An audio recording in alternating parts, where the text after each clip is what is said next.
Қазіргі жүріс-тұрысы аз өмір салты, жүрек қан тамырлары және тыныс алу жүйелері ауруларының қауіп қатерін жоғарылатады.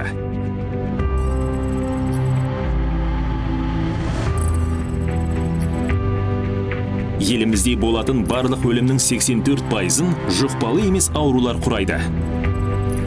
Қазіргі уақытта қалыптасқан әдеттер Қазақстанның барлық халқын қауіп қатер тобына жатқызады.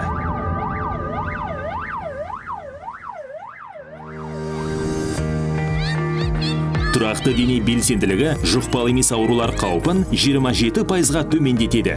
Дене белсенділігі сіздің денсаулығыңызды нығайтып қана қоймай, отбасыңызбен немесе достарыңызбен тамаша демалуыңызға себеп болады. Тұрақты дене белсенділігі дене пішінін жақсартады. Жүрек және тыныс алу жүйесі ауруларының, соның ішінде жоғары қан қысымы ауруының алдын алады. Екінші типті диабет ауруының алдын алады және қатерлі ісік түрлерінің қаупін азайтады. Депрессиядан арылтады. Спортпен шұғылдануға қол жетімділікті қамтамасыз ету мақсатында дене шынықтыру мен бұқаралық спортты дамытудың кешенді жоспар әзірленді. Жоспарда неғұрлым табысты іске асыру үшін Қазақстан Республикасының заңнамалық актілеріне түзетулер енгізу болжануда.